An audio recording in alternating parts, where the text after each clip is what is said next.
Welcome to our channel. Today we how to manage local SEO with Moz step by step clearly. To manage local SEO with Moz, start by creating an account on the Moz website. Once logged in, navigate to the Moz local tool. Enter your business name and location in the search bar. Click on the Get Started button to access your business information. If your business is not listed, proceed to add your business details. Fill out all necessary fields, including your address, phone number, and website URL.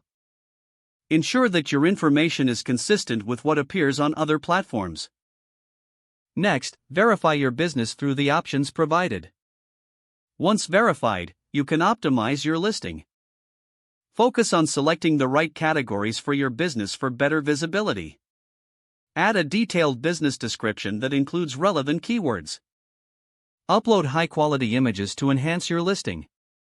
Review and address any duplicate listings that may exist, as they can hurt your local SEO. Utilize the review management feature to monitor customer feedback. Respond to reviews promptly to engage with your customers. After updating your information, check the local search rankings for your keywords. Use Moz tools to analyze your local competitors. Study their strategies and identify opportunities to differentiate your business.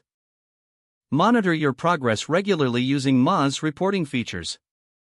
Adjust your local SEO strategy based on the insights you gather.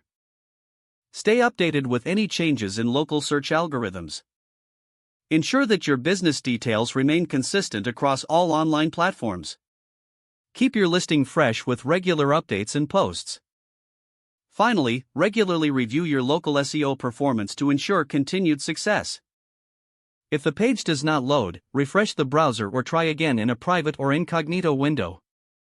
Make sure you are using the correct email address, then retype it carefully to avoid small typos. If your password is not accepted, use the reset option and create a new strong password you can remember. Check your spam folder for verification or security emails, then complete any requested confirmation steps. Don't forget to like this video and subscribe to our channel for more step-by-step tech guides.